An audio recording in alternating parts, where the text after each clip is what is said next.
أعوذ بالله من الشيطان الرجيم بسم الله الرحمن الرحيم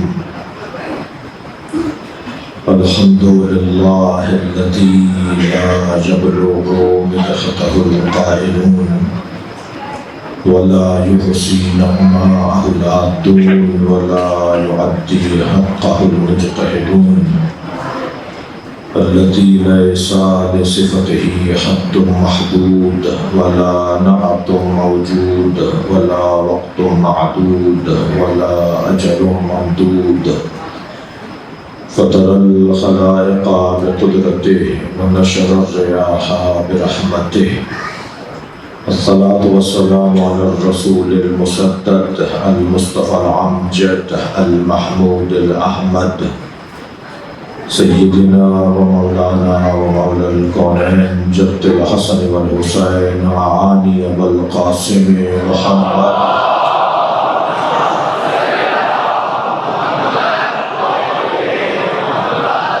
وآله الطيبين الطاهرين المعصومين الذين قال الله إنما يريد الله ليذهب عنكم الرجس أهل البيت ويطهركم تطهيرا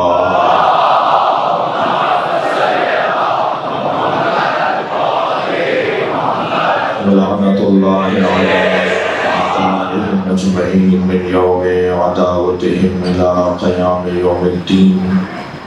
وبعد قال الحكيم في القرآن الكريم بسم الله الرحمن الرحيم الذين يتبعون الرسول النبي الأمي الذي يجدونه في التوراة والإنجيل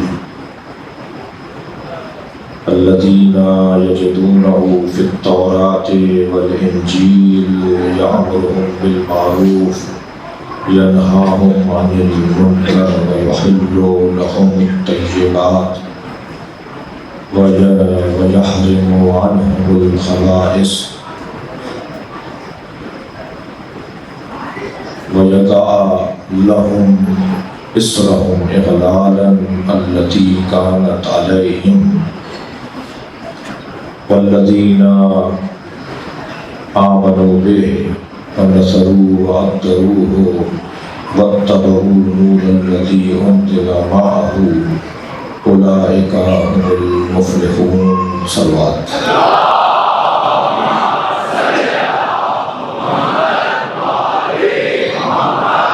سورہ مبارکہ اعراف کی 157ویں آیت کوئی آدھے صفحے کی ہے اور مجالس 5 ہیں اور ان مجالس میں اس آیت کے دسترخوان پر بیٹھ کر غذائے معنوی حاصل کر رہے ہیں. یوں تو اس آیت کا آغاز نبی پر ہے اور اختتام علی پر.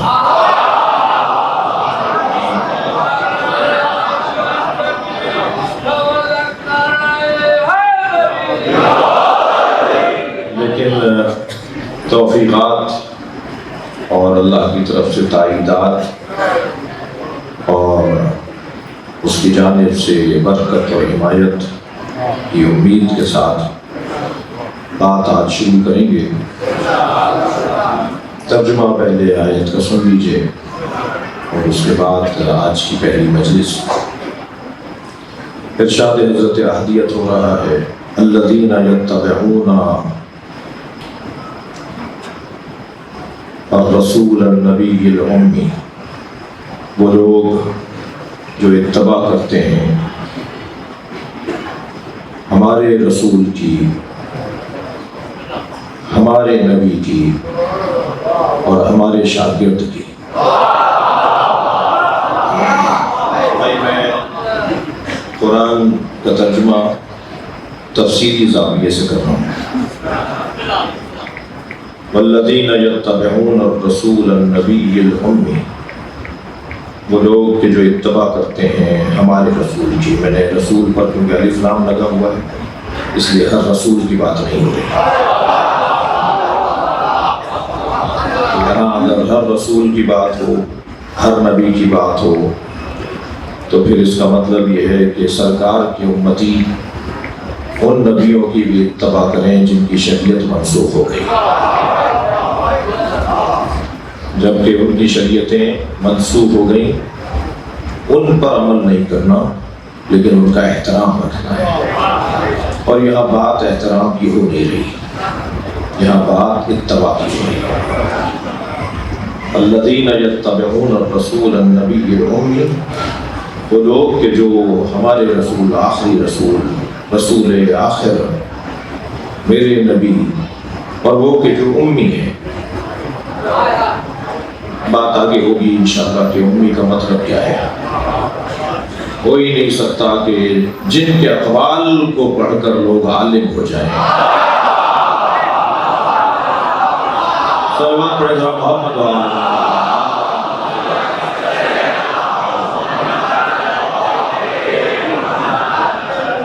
لہذا یہاں امی کا ترجمہ نہیں کر رہا میں بھی، اگرچہ میں نے ایک اشارتاً ایک ترجمہ کیا ہے. وہ جو اللہ سے پڑھ کر آئے نا اسے امی کہا جاتا ہے.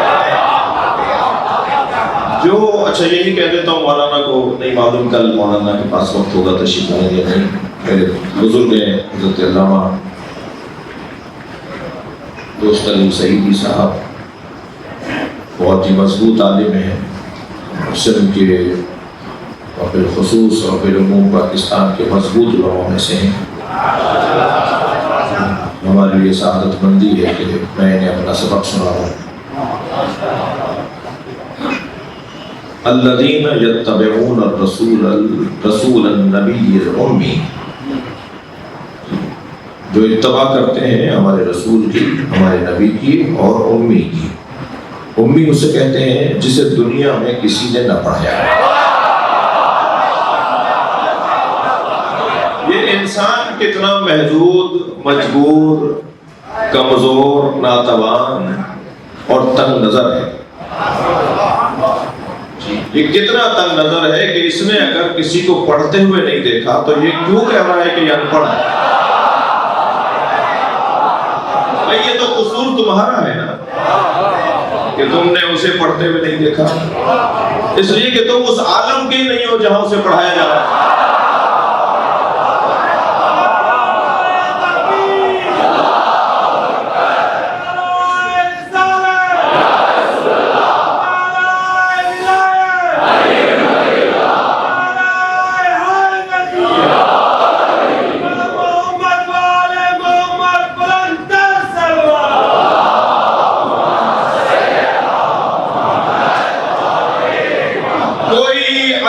پوچھے کہ نبی کو کس نے پڑھایا، کوئی سیدہ سے پوچھے کہ سرکار کو کس نے پڑھایا، کوئی حسن مولا اور حسین مولا سے پوچھے کہ نبی کو کس نے پڑھایا. میں اور لفظ بہتر کر کے کہتا ہوں، کوئی عالین سے پوچھے کہ اللہ نے کیسے اپنے مصطفیٰ کو پڑھایا. جو وہاں والے ہیں وہی بتائیں گے. میرے مولا علی فرمانے من علمنی حرفا فقد صیرنی عبدا، جس نے مجھے ایک حرف سکھا دیا اس نے مجھے اپنا غلام بنا دیا. اس کا جو مطلب لیا جاتا ہے وہ لیتے رہو، لیکن میں ایک اور مطلب لے رہا ہوں. وہی تو سامنے آئے جو مجھے ایک حرف پڑھائے. صلوات پڑھیں محمد و آل محمد.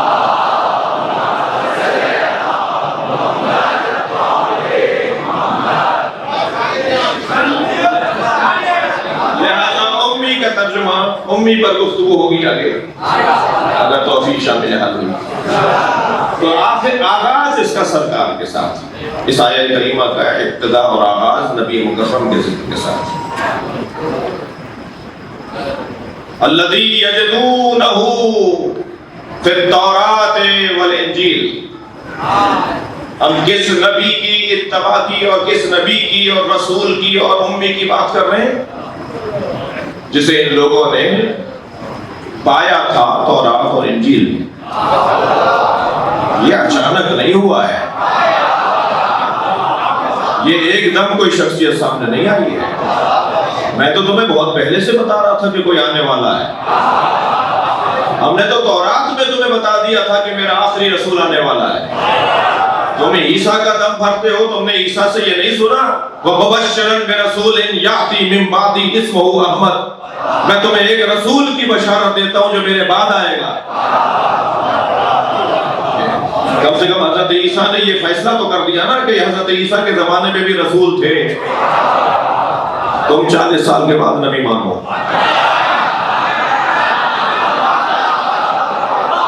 صلوات پڑھیں گے محمد وآلہ.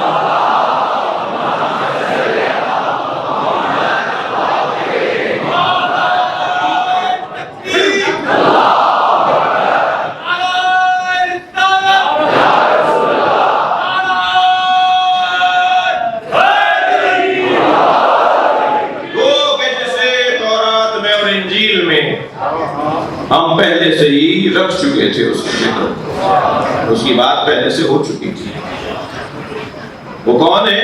وہ ہے کہ جو یامرو ہم بالمعروف, جو انہیں معروف کا حکم دیتا ہے, ینہاہم عن المنکر, اور برائیوں سے انہیں روکتا ہے, وَیَضَعْ عَنْهُمْ إِصْرًا وَأَغْلَالًا, اور ان کے گلے میں, ان کی گردن میں جو جہالت کا طوق ہے اسے اتارنے والا بھی وہی ہے. اسے اتارنے والا بھی وہ ہے کہ جو اللہ کی کارت علیہ, وہ طوق جو ان کی گردن میں تھا, اس کو اتارنے والا بھی وہی ہے. فَالَّذِينَ آمَنُوا بِهِ, پس وہ لوگ جو اس پر ایمان لائے. عظمت بیان ہو رہی ہے.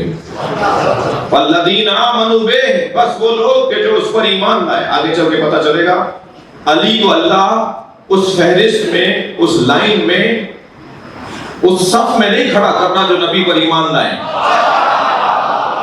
کسی آیت کے اختتام پہ معلوم ہوگا. والذین آمنوا بہ, اور وہ لوگ کہ جو اس پر ایمان لائے, وعذروہ, اور جنہوں نے اس کی مدد کی,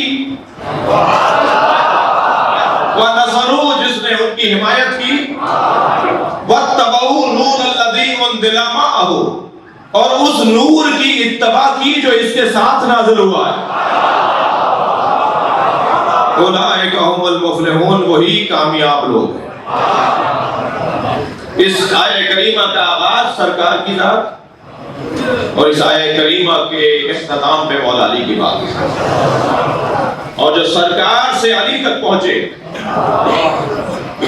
اور جو علی سے نبی تک پہنچے, اولئک هم المفلحون, وہی کامیاب ہیں. تو عزیزان گرامی,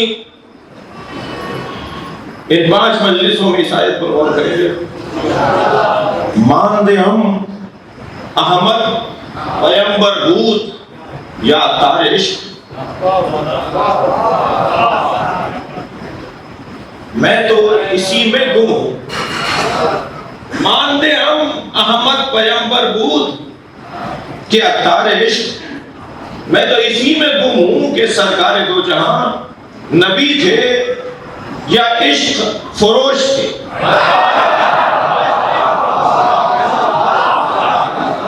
مان دے ہم, اپنا مضمون بتا رہا ہوں کہ ان 5 دنوں میں مجھے کیا نوکری کرنی ہے.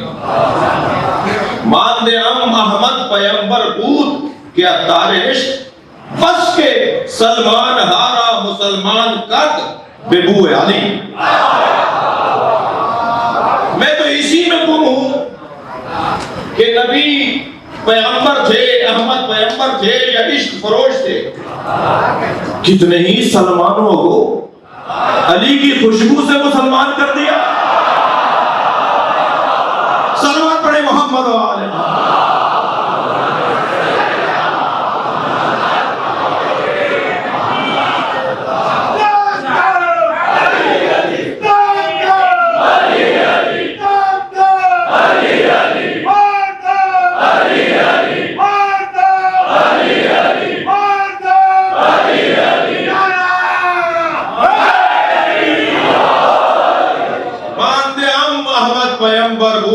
اتار عشق یا اتار عشق, بس کے سلمان ہارا مسلمان کرد بے بو علی، سرنوشت ماہ گرے خور بے گیسو علی۔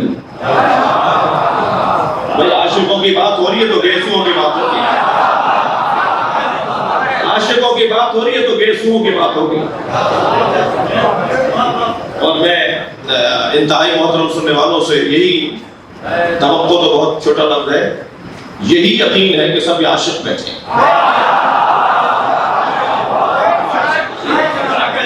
سرنوشت ماں گرے اور دے بے گیسو علی۔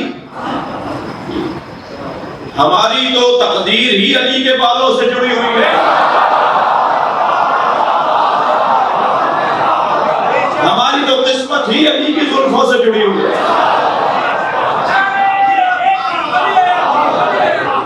ہماری تو قسمت، ہماری تو تقدیر ہی علی کے گیسوؤں سے جڑی ہوئی ہے۔ اب یہی میرے جوان اور بچے بھی توجہ کر لیں، عشق مجازی صحراؤں میں گم کر دیتا ہے اور عشق حقیقی منزل تک لے جاتا ہے۔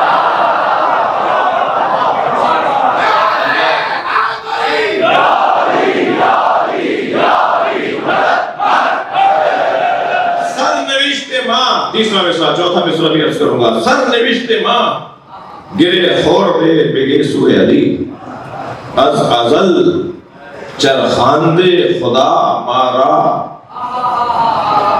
بے سو علی۔ ہماری تو قسمت اور ہماری تو تقدیر، ہمارا مقدر ہی ہے کہ ہم علی کے زلفوں میں گم ہو جائیں۔ تھکے نہیں ہے تو ایک مصرع جملہ کہہ رہا ہوں، ذوبوا فی علی کما ہوا ذاق فی اللہ، علی میں ایسے گم ہو جاؤ جیسے علی اللہ میں گم ہو گئے۔ صلوات پڑھے محمد و آل محمد۔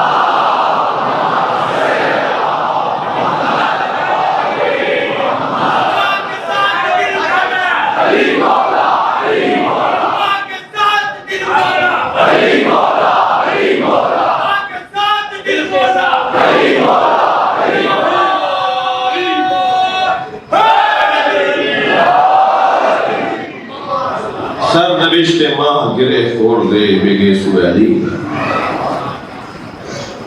از ازل چرخان دے خدا مارا بے سو علی۔ ہمیں اللہ نے تو شروع سے، ازل سے، جب ہم تھے ہی نہیں،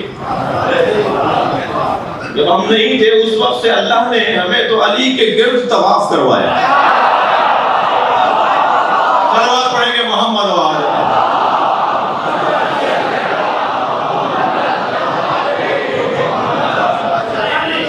تو دعوت تو نہیں ہے، طالب علم ہوں اور بہت ہی ناقابل طالب علم ہوں، تو ان 5 مجلسوں میں کوشش کریں گے کہ ہم سے کا عنوان رہے ذکر علی سے عشق علی کا سفر۔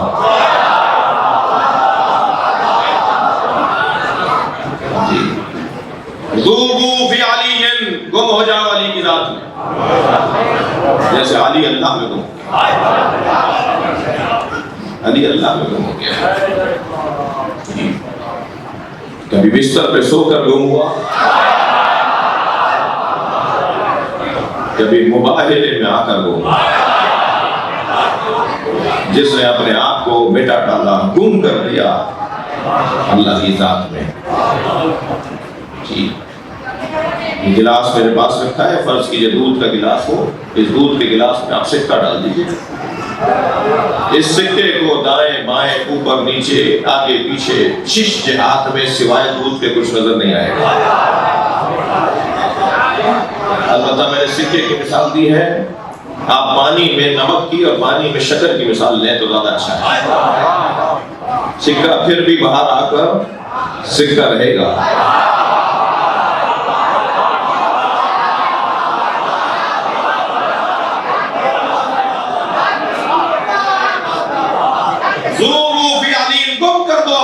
علی کرتا جیسے علی نے اپنے آپ کو اللہ میں گم کر دیا۔ علی اللہ میں گم ہوئے ہیں، یہ وہی باریک وادی توحید ہے۔ یاد رہے علی اللہ میں گم ہوں گے جسے فنا فی اللہ کہتے ہیں عرفا. کوئی نئی بات نہیں کر رہا, ایک بورڈ پلا دیتا ہوں تاکہ یہ بات اتر جائے. فنا فی اللہ کی اصطلاح عرفا کیا ہے؟ صوفیوں کیا ہے؟ وہ کچھ ہوتا ہی نہیں, ان کا اپنا وجود ہی نہیں ہوتا, ان کا پورا وجود عین اللہ بن جاتا ہے, ان کا پورا وجود لسان اللہ بن جاتا ہے. تو یہ مفہوم ہے جو میں بیان کر رہا ہوں. علی میں ایسے گم ہو جاؤ جیسے علی اللہ میں گم ہو گئے. اور جب تو فنا فی اللہ, اللہ میں علی گم ہوئے, جو خود دلیل ہے کہ علی اللہ سے چھوٹے. میں تو جرأت بھی نہیں کر سکتا اللہ کی نسبت لگائے بغیر علی کو چھوٹا بول دوں. صلوات پڑھیں محمد و آل محمد.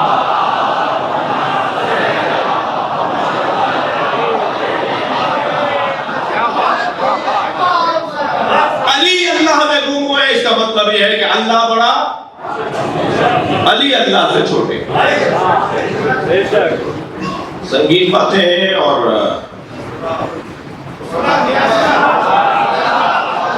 یہاں جو بیٹھے ہونے تو میری کوشش ہوگی کہ جب تک مطمئن نہ کر لوں جانے نہ دوں, لیکن ایک بیماری آئی ہوئی ہے آدھا کلپ بنانے کی, اپنے پسند کے جملے کاٹ کر, اور وہ کلپ کیونکہ وہ 3 منٹ میں وائرل زیادہ ہوتا ہے.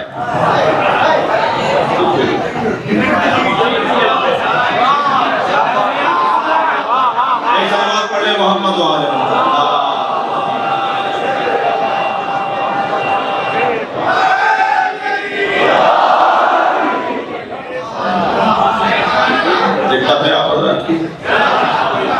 میں ایک میری مثال یہ پرانی ہے, مجھے معاف کریں گے. میں ایک زر فروش کی دکان پر گیا, میں نے اس سے کہا جی ایک جگ 6 گلاس لے لیجیے. اس نے میرے سامنے برتن بیچنے والے نے ایک جگ اور 6 گلاس رکھ دیے. مجھے ایک گلاس چھوٹا لگا, میں نے کہا یہ چھوٹا ہے, اس نے کہا نہیں سب برابر ہے. تکرار ہونے لگی, میں نے کہا جی میں آپ سے تو بحث نہیں کروں گا. میں نے وہ چھوٹا گلاس ایک گلاس کے اندر ڈال دیا. وہ گلاس جو اندر گیا تو میں نے کہا دیکھ لو چھوٹا ہے, اگر یہ برابر کا ہوتا تو اندر نہ جاتا. جب علی اللہ میں گم ہوں گے تو سمجھ میں آئے گا اللہ اکبر کیا ہے. صلوات پڑھیں محمد و آل محمد.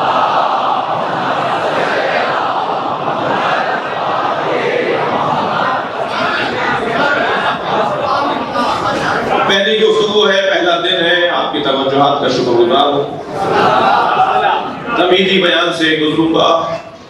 کیوں ہم ذکر علی کثرت سے کریں, کیوں بار بار علی کی بات ہو, کیوں ہر مجلس کا عنوان علی ہو, کیوں ہر جگہ علی ہو, کیوں خطیب کا عنوان اصلی علی ہو, کیوں علی کی بات. میں حالات حاضرہ پر زیادہ نہیں رکوں گا اس منزل پر, صرف ایک جملہ کہہ کے جاؤں گا. یہ طریقہ ائمہ کا اور ائمہ کی اتباع میں اولیاء کا اور علماء کا اور فقہاء کا رہا ہے کہ جب حق بات سے روکا جائے تو اس حق بات کو اتنا کرو,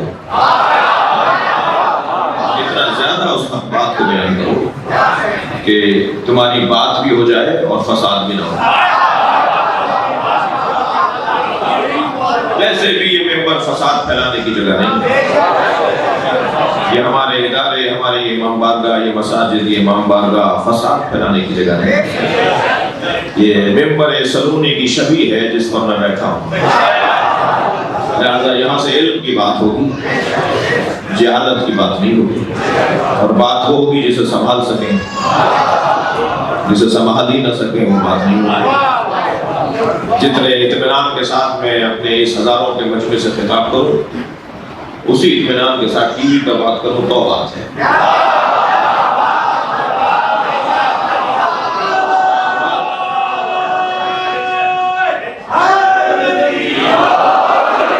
لہذا انتہائی وقار کے ساتھ, انتہائی اطمینان کے ساتھ ہر جگہ علی کی بات کروں. کیوں ہر جگہ مولا علی کی ہی گفتگو ہو؟ عزیزان گرامی اس کی 3 علتیں سنتے رہے. مولا علی کی بات ہی کیوں؟ سب سے پہلی علت تو یہ کہ یہ جو ذکر ہے نا، اس ذکر کو روکنے کے لیے حکومتوں کے بجٹ پاس ہوئے. باقاعدہ طے پایا کہ اگر ہماری مملکت کے مثلاً اتنا خرچہ ہے تو اس میں ایک خرچے کا حصہ اس پہ لگایا جائے گا کہ علی کی بات نہ ہو. لوگوں کو خریدا گیا،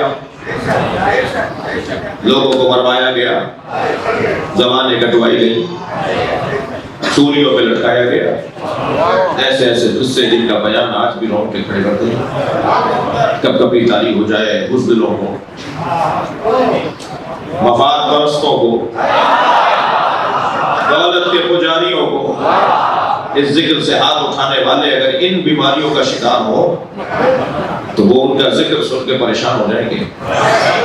لیکن عزیزان گرامی ان کا ذکر اس لیے کرنا ہے تاکہ جو ذکر کر رہے ہیں انہیں حوصلہ ملے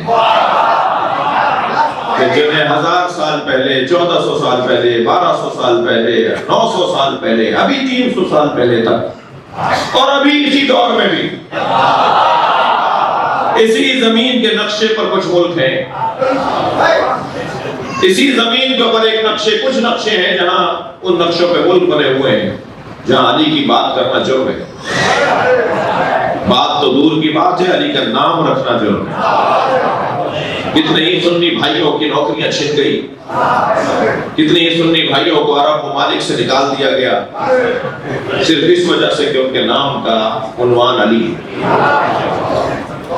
تو میں نے وہ 1400 سال پرانا قصہ شروع کر کے آپ کو آج کے دور تک لے آیا کہ آج بھی اگر کسی کے ذکر کو بے زور طاقت روکا جاتا ہے تو وہ مولا علی کا ذکر ہے. جسے بے زور دولت روکا جاتا ہے وہ مولا علی کا ذکر ہے.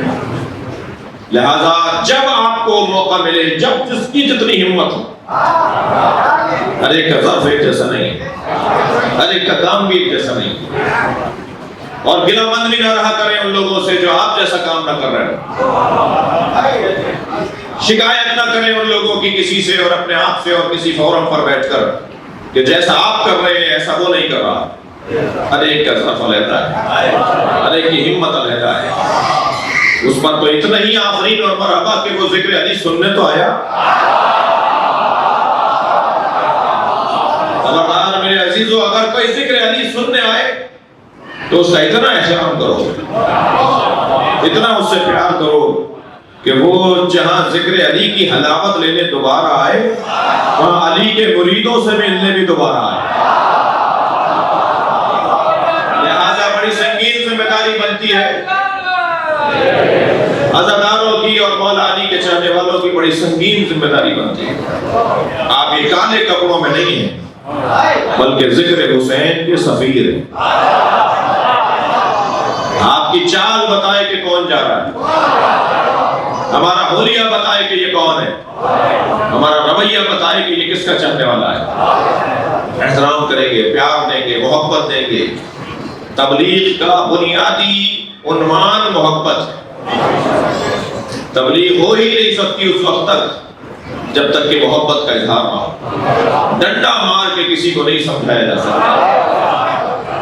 پیار اور محبت دھیمے پیارے میٹھی لہجے میں بات ہوگی. مجھے معاف کریں، ایک مثال دینے جا رہا ہوں. اگر کسی کبوتر پالنے والے کی آوازیں لگاتا ہے خاموش ہو جاؤ، کوئی باہر نہ نکلے، کوئی بولے نہیں، پھر اپنے کبوتر کھولتا ہے، پھر دانہ ڈالتا ہے کہ کسی طرح وہ کبوتر یہاں آ جائے.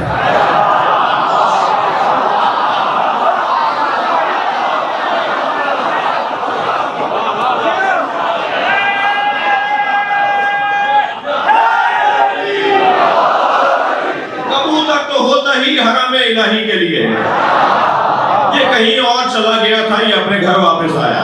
صلوات پڑھیں گے محمد و آل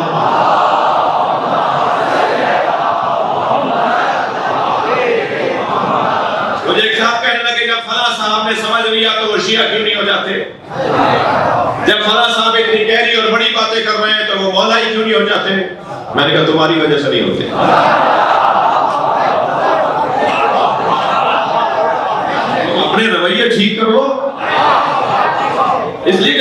تم اٹھائے ہوئے ہو، پرچم تو تم نے اٹھایا ہوا ہے، لہٰذا انہیں تم جیسا ہونا پڑے گا۔ میں انہی کو کہہ رہا ہوں جن کو کہہ رہا ہوں، آپ میں سے کوئی خفا نہ ہو میرے بھائی۔ لہذا اس ذکر کو روکنے کا بڑا کام ہوا، بڑا پیسہ لگا، بڑا خرچہ ہوا، ایسے ایسے نام اس ذکر کی وجہ سے شہید کر دیے گئے، امام نسائی، امام اعظم ابو حنیفہ، حضرت بیسمۃ عمار، حضرت حجر بن علی۔ چند دن پہلے اسلام آباد میں کہا تھا کہ ان کی زبانیں کاٹ دو، ان کی گردنیں کاٹ دو۔ 2 دن پہلے بھی ایک صاحب نے کراچی میں بولا ہے، جو آج اور کل سے بہت زیادہ وائرل ہو رہا ہے ان کا۔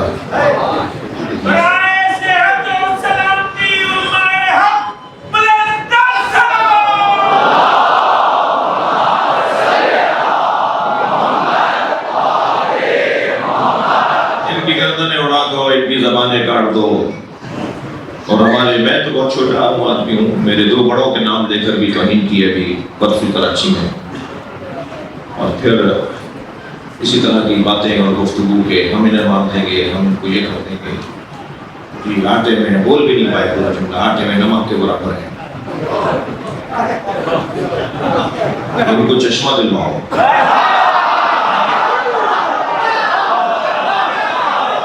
لبیک یا حسین،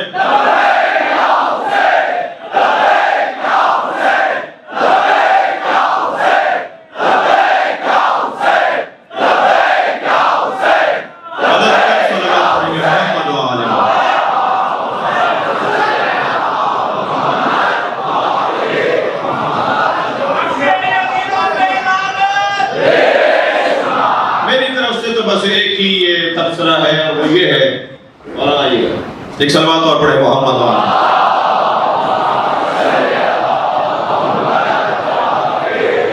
اس سے بہتر اور بلند صلوات نہیں۔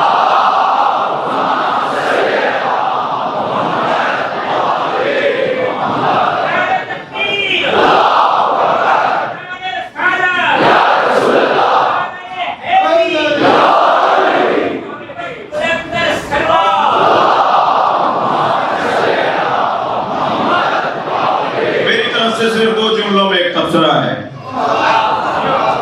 پہلی بات تو یہ کہ جب ہمیں کوئی گالی دیتا ہے تو میں اللہ کا شکر ادا کرتا ہوں کہ علی کے مریدوں میں ہوں۔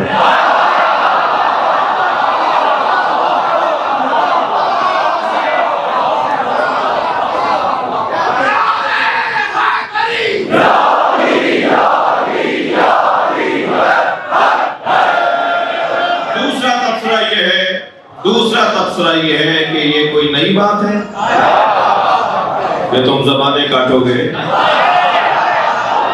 جن کو مانتے ہو انہی کی ذو سیرت پہ چلو گے۔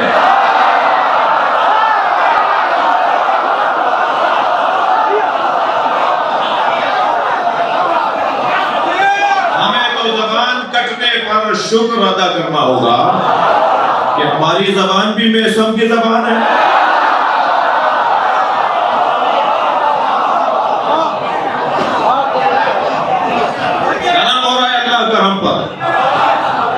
احسان ہو رہا ہے پروردگار عالم کا۔ میں تو مدتوں سے ڈھونڈ رہا تھا پاکستان میں کوئی یزید کا ماننے والا ہے۔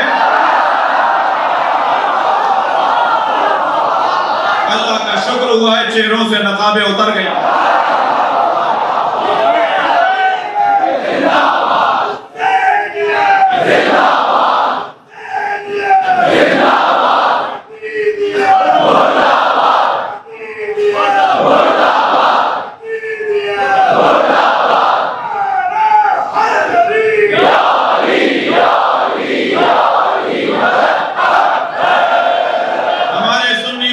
درمیان کچھ کالی بھیڑیں تھیں، مجھے کالی بھیڑیں معاف کریں۔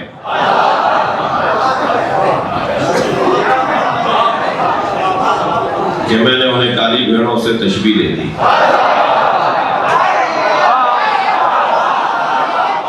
یہ محاورہ نہ ہوتا تو نہ بولتا۔ ہمارے سنی بھائی بھی شکر کر رہے ہیں اللہ کا شکر ادا کر رہے ہیں کہ ان کے درمیان کچھ لوگ تھے جو نقابیں لگائے ہوئے تھے ان کی نقابیں اتر گئی. پاکستان میں یزیدیوں کی جگہ نہیں ہے. پاکستان پاکستان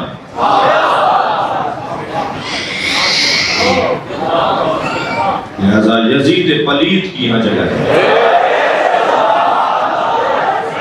یہ خطہ صوفیاء کرام اور مجھے غلط فہمی نہ ہو عرفا کا خطہ ہے.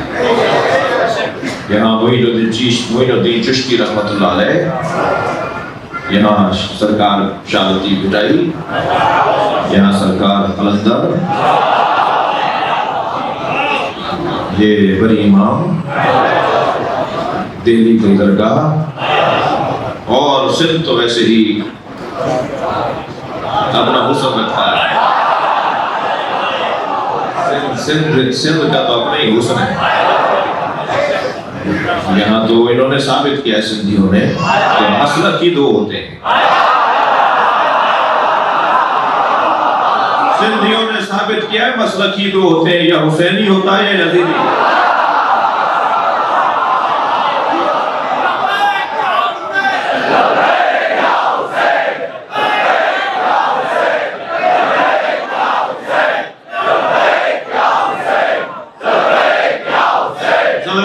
کریں گے محمد و آلہ.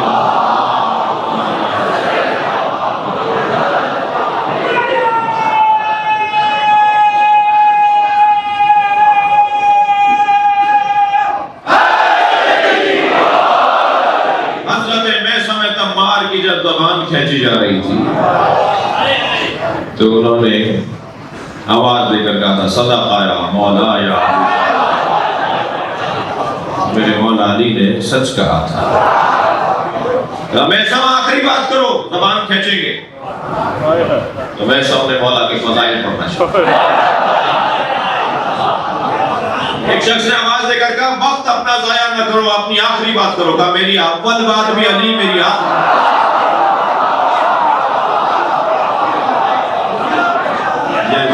یہ مولا کا ذکر، مولا کی بات، مولا کا عنوان اتنی آسانی سے نہیں پہنچا. بڑی مشکلات کا سامنا کرنا پڑا. کیا کچھ نہیں ہوا مولائیوں کے ساتھ، علی والوں کے ساتھ. اور میں نے میرے سنی بھائیوں کا مجمع مجلس میں میرے سنی بھائی برابر کے بیٹھے ہوئے ہیں. امام اعظم ابو حنیفہ کے ساتھ کیا ہوا، جن کی فقہ بر صغیر میں زیادہ مانی جاتی ہے. یہاں احناف زیادہ رہتے ہیں، ہمارے احناف سنی زیادہ رہتے ہیں. فقہی طور پر حنفی ہیں اور کلامی طور پر اشعری ہیں یہاں والے. اور عرب علاقوں کے اندر معتزلی ہیں کلامی طور پر. اب یہ اصطلاحیں تبدیل ہو کر کچھ اور ہو گئی ہیں، لیکن جو کتابوں کی اصطلاحیں بھی ہیں. احناف پاکستان، امام ابو حنیفہ امام اعظم کے رحمۃ اللہ علیہ کے ساتھ، امام نسائی کے ساتھ کیا ہوا. اتنے کوڑے مارے کہ ان زخموں کی تاب نہ لا کے شہید ہو گئے. کیوں؟ اس لیے کہ انہوں نے علی کے فضائل پر کتاب لکھی. وہ فضائل علی برملا ملا عام پر عمومی جگہ پر ہر جگہ بیان کرتے. انہیں روکا گیا یہ نہ کرو، مگر وہ نہیں مانے. مدینہ آیا ہوا ہے شام کا حاکم، اصحاب کو بلایا ہوا ہے اور سارے صحابہ سے کہہ رہا ہے. اور ایک مسخرہ بھی بٹھایا ہوا ہے جو مولا کی نقل اتار رہا ہے. لوگ ہنس رہے، مولا کی چال چل کے دکھا رہا ہے، مولا کی طرح اٹھتا بیٹھتا دکھا رہا ہے. تو وہاں حضرت عبداللہ بن مسعود رضی اللہ تعالیٰ عنہ بھی تشریف فرما. اٹھ گئے بس، جانے لگے تو آواز دی کہاں جا رہے ہو؟ اجلہ صحابہ میں سے، معتبر صحابہ میں سے، بڑا نام صحابہ کرام میں حضرت عبداللہ بن مسعود. کہاں جا رہے ہو؟ کہا میں اس محفل میں نہیں بیٹھ سکتا جہاں نبی کی دل آزاری ہو. علی کی توہین کر کے نبی کا دل آزردہ کر رہے ہو، دل رنجیدہ کر رہے ہو نبی کا. کہنے لگے پھر علی کے بارے میں کچھ کہتے جاؤ. کہنے لگے عمر نوح کے برابر مولانا ہدیہ کر رہا ہوں. عمر نوح کے برابر اگر پوری زمین پر مجھے حکومت دی جائے، حضرت نوح کی عمر 2500 سال، 2500 سالہ زندگی میں مجھے پوری زمین کی حکومت دی جائے تو میں وہ حکومت دے کر علی کی ایک فضیلت لے لوں.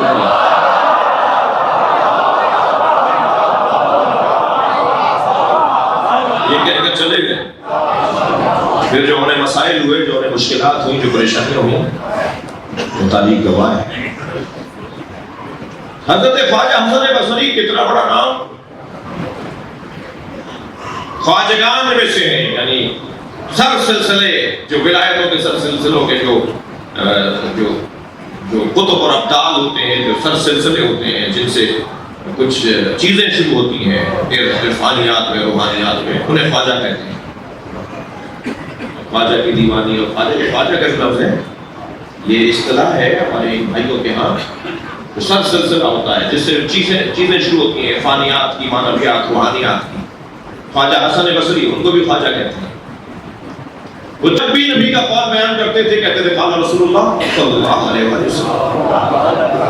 تو ایک صاحب نے، ایک شخصیت نے روک کر کہا کہ میں تعجب کرتا ہوں، کئی دن سے سوچ رہا ہوں کہ آپ سے پوچھوں، آپ تو حضرت عمر کے دور میں دنیا میں آئے، پیدا ہوئے، آپ کی ولادت حضرت عمر کے دور کی ہے، تو آپ نے رسول اللہ سے کیسے ہی سن لیا؟ آپ تو تھے ہی نہیں رسول اللہ کے زمانے میں، پھر آپ کیسے کہتے ہیں قال رسول اللہ؟ کہنے لگے جتنے اقوال میں نے علی سے سنے تو میں یقین کے ساتھ کہتا ہوں کہ مصطفیٰ نے کہا. تو اس نے کہا پھر تم کیوں نہیں کہتے کہ عن علی قال رسول اللہ؟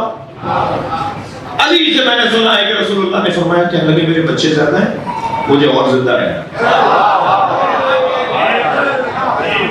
اگر علی کا نام لوں گا تو میرے ساتھ مسائل ہو جائیں، مشکلات ہو جائیں. اس خلق و خو کے، اس مزاج کے لوگ کبھی کبھی ہمیں اپنے وطن میں بھی ملتے ہیں.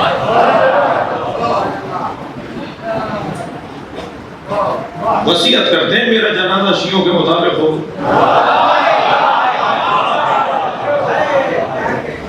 بچے کے نکاح کے لیے مولوی شیعہ بلاتے ہیں، مگر جب چاہتے ہیں ہاتھ باندھ لیتے ہیں.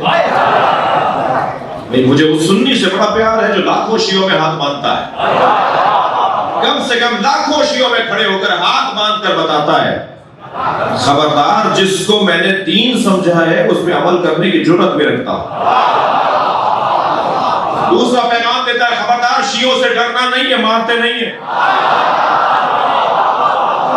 مگر اس شیعہ پر افسوس ہوتا ہے جو چند سنی دوستوں میں ہاتھ باندھ لیتا ہے، یہ کہہ کر کے جی میں پہچانا چاہوں گا، میری نوکری چھن جائے گی، مجھے ترقی نہیں ملے گی. لعنت ہو ایسی کرسیوں پر.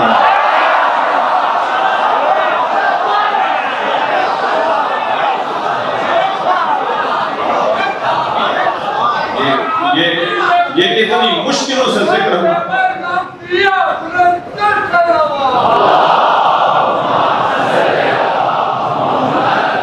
یہ ذکر اتنی مشکلوں سے، اتنی قربانیوں کے بعد اس لیے دی تھی حضرت میثم تمار میں زبان. وہ زبان کاٹی جا رہی تھی یا زبان خود روک رہے؟ کس کا کام کر رہے بھائی؟ وقت گزر جائے گا، یہ سانس میرے اندر بھی آئے، پتہ نہیں واپس بھی آئے گا. میں جذباتیت کی طرف آمادہ نہیں کر رہا. مطلب بات کرو، دلیل سے بات کرو، قرآن کی آیت پڑھو، فضائل ہے مولا. اتنا کچھ ہوا علی کا ذکر روکنے کے لیے، پھر بھی اصحاب کا یہ قول ہم تک پہنچ گیا کہ تمام صحابہ کے بارے میں وہ فضائل نہیں آئے جو اکیلے علی کے بارے میں. صلوات پڑھیں گے محمد و آل محمد.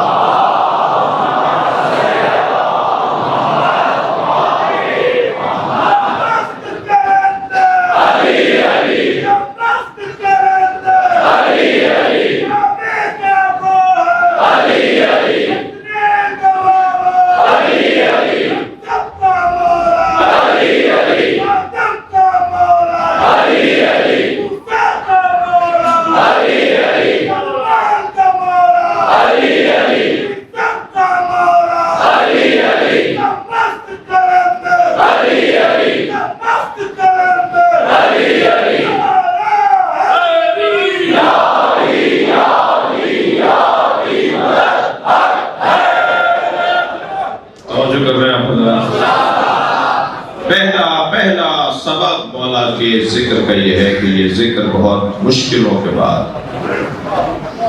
قربانیوں کے بعد ہم تک پہنچے، لہذا یہ ذکر باقی رہے۔ دوسرا سبب سنیں گے، دوسرا سبب یہ ہے کہ ہم ہیں امام مہدی کے دور کے لوگ۔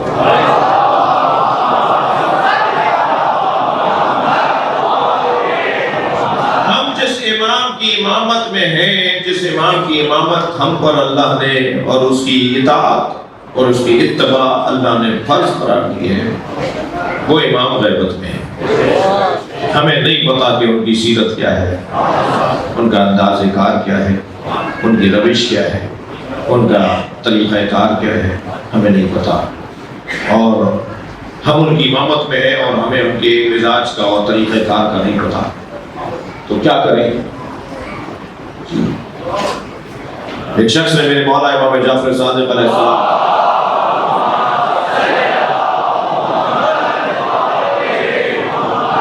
آواز دے کر کہا کہ آپ کا لباس آپ کے جد علی کی طرح ہے۔ میرے مولا نے فوراً فرمایا خبردار مجھے میرے جد سے مشابہ نہ کہو، ہمارے جد علی سے صرف ایک ہی مشابہ ہے، اسے مہدی کہتے ہیں۔ ہم کیونکہ امام مہدی کے زمانے میں ہیں اور ہمیں امام مہدی کی سیرت سمجھنی ہے، تو پریشان ہونے کی ضرورت نہیں، علی کا ذکر اتنا کرو تاکہ مہدی سمجھ میں آ جائے۔ سلوات پڑھیں گے محمد و آل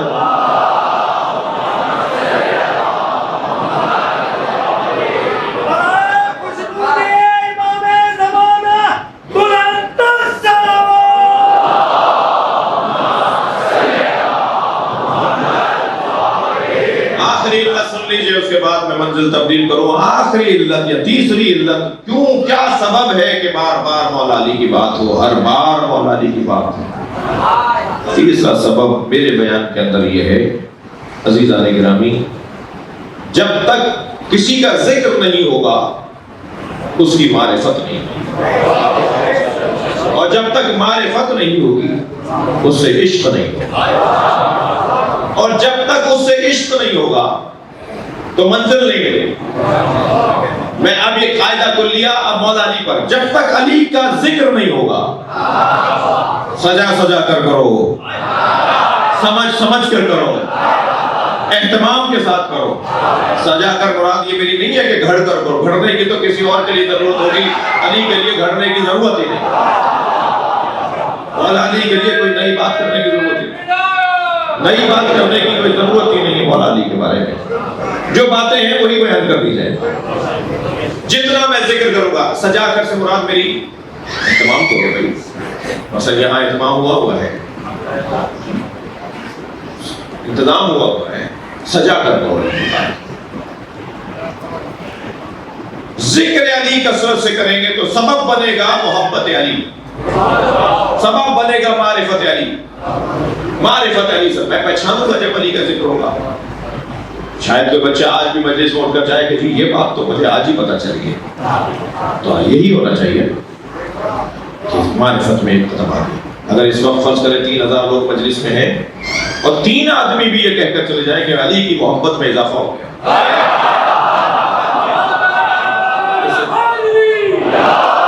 اس سے بڑھ کر اور کیا کام؟ ان مجلسوں کا خرچہ، ان مجلسوں کا اہتمام، آپ سب کا بیٹھنا ان 3 4 5 آدمیوں کی وجہ سے اللہ کی بارگاہ میں قبول، محبت میں اضافہ ہو گیا، اور جب محبت علی میں اضافہ ہوگا تو عشق علی میں اضافہ ہوگا، اور عشق علی میں اضافہ ہوگا تو عشق خدا سمجھ میں آئے گا۔ عشق علی زینہ ہے، رستہ ہے، سبب ہے، علت ہے عشق خدا کی، وہ سمجھ ہی نہیں سکتا اللہ کو جسے علی نہ سمجھ میں آیا۔ لہذا پہلا مرحلہ یا مقدمہ معرفت الہی، معرفت علی۔ کل بات آگے بڑھے گی، یہ ذکر روکنے کے لیے ہی پورا گھر مارتی کہ نہ علی کے بچے رہیں، نہ علی کی بات ہو۔ چلیے اپنے ذہنوں کو کربلا لے چلیے جہاں علی کے بچوں کو پیاسا مارا جائے۔ عزیزانو، امام حسین نے کربلا میں صبح سے عصر تک لاشیں اٹھائے۔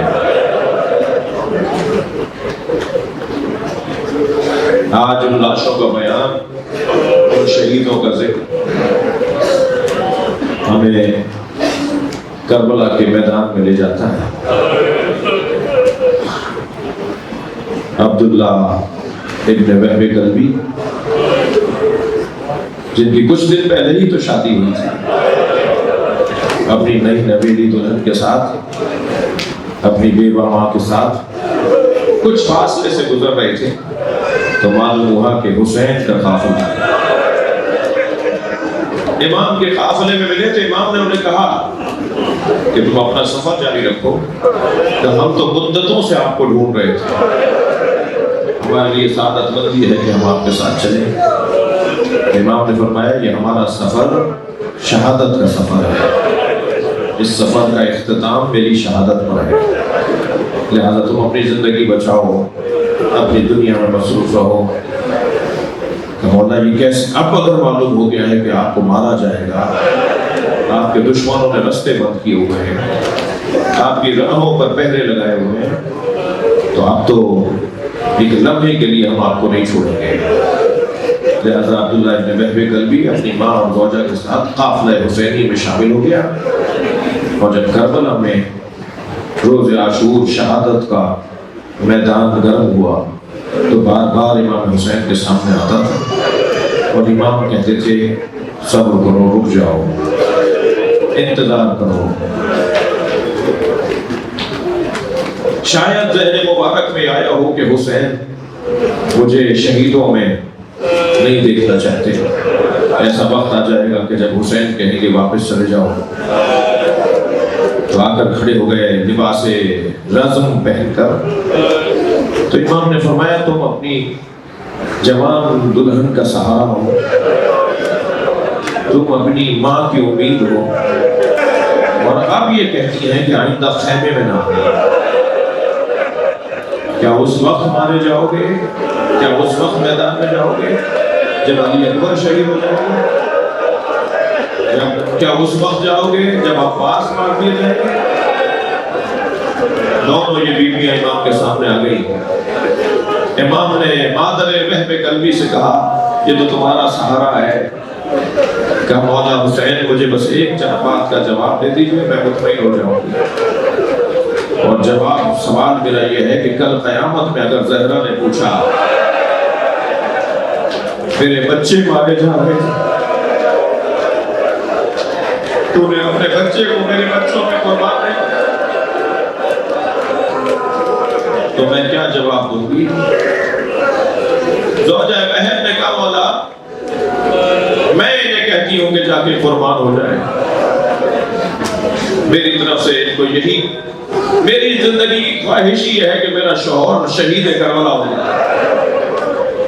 امام نے فرمایا تم اس جذبے کے ساتھ اسے بھیج رہی ہو، اللہ تمہارا جذبہ قبول کرے۔ کہ بس مولا میری دو ہی آرزو ہے، دو ہی باتیں ہیں میں ان کے سامنے، آپ کے سامنے اپنے شوہر سے کرنا چاہتی ہوں۔ پہلی بات تو یہ کہ یہ میرے بغیر جنت میں نہ جائے، اس سے وعدہ کرے کہ درے جنت پہ رکا رہے گا، اور کہے گا کہ جب تک میری زوجہ نہیں آتی۔ امام نے ہاتھوں کو اٹھا کر کہا اس کا وعدہ حسین کرتا ہے، تمہارا شوہر تمہارے بغیر جنت میں نہیں جائے گا۔ اللہ دارو کربلا میں یہ واحد عورت ہے جو عاشور کے دن شہید ہوئی ہے۔ جب اس کا سر کاٹ رہا تھا نا، ظالم جب اس کا سر کاٹ رہا تھا حضرت عبداللہ ابن وہب کلبی کا، تو یہ زوجہ قریب آ گئی تھی، تو ایک اور ظالم نے اس بی بی کے سر پر گرز مارا، اور یہ زمین پر یہ کہتی ہوئی گری کہ حسین نے وعدہ پورا کر دیا، میں اب اپنے شوہر کے ساتھ جنت میں جاؤں گی۔ اجرکم اللہ، اجرکم اللہ۔ آواز بلند ہے، جب مجلس میں بیٹھے تکلف نہ کریں۔ ایام ایسا کا آخری یہ خمسہ ہے، یہ ایام ہے، پھر آئندہ سال مجلس ہوگا۔ حسین کے نام کی مجلس ہے، غم حسین کربلا والوں کی مجلس ہے کہ مولا دوسری بات میں اپنے شوہر سے یہ کرنا چاہتی ہوں کہ یہ مجھ سے وعدہ کریں کہ میرے بغیر جنت میں جائیں گے، یہ وعدہ کریں. اور دوسری بات یہ کرنا چاہتی ہوں کہ یہ مجھے اجازت دیں کہ ان کی شہادت کے بعد میں زینب کے خیمے میں چلی جاؤں. میں بی بی زینب کے خیمے میں رہنا چاہتی ہوں. امام نے فرمایا تم زینب کے خیمے میں کیوں رہنا چاہتی ہو؟ کہ مولا میں نے سنا ہے جب مرد مار دیے جاتے ہیں تو عورتوں کو اسیر بنا دیا جاتا ہے. میں اگر بنت زہرا نبی و بطول کی بیٹی کے پاس چلی گئی تو میرا پردہ بچ جائے گا. امام کی آنکھوں میں آنسو آ گئے. فرمایا اس کا وعدہ حسین نہیں کر رہا. اے زوجہ وہب تم 11 محرم کو ہوتی نو دیکھتی زینب کے سر سے چادر اترتی رہی، ہاتھوں میں رسیاں باندھی گئی. کوئی نہ تھا جو بڑھ کر کہتا یہ نبی زادی ہے. اور مرثیہ پڑھا تو خود زینب کبریٰ نے پڑھا صلی علیہ یا رسول اللہ علیہ السلام. اے اللہ کے رسول آپ پر آسمان کے فرشتے سلام کرتے ہیں. ھذا حسین مرمل بالدماء، یہ آپ کا حسین جو خاک اور خون میں غلطان ہے. یا رسول اللہ بناتک سبایا، اے اللہ کے رسول آپ کی بیٹیوں کو اسیر بنا دیا. ہم کربلا سے شام جا رہے ہیں، ہاتھوں میں رسیاں. اللہ لعنت اللہ فسيعلم الذين ظلموا أنهم انقلبوا جعلنا إلى بعضهم رحمة نازل. ہم سب کی عاقبت کا خیر فرما، امور مسلمین کی اصلاح فرما، امام زمانہ کے ظہور میں تعجیل فرما، تمام مریضوں کی شفایات کی. ڈاکٹر غلام بشیر محمد بیمار ہیں، آپ کے ذہنوں میں بھی جو مولانا صاحب صاحب کے والد، آپ سب کے ذہنوں میں جو بیمار ہیں ان سب کی شفا یابی. حاجات سب فقیر بیٹھے ہیں مانگنے آئے، حاجات کی برابری کے لیے بلند تر صلوات.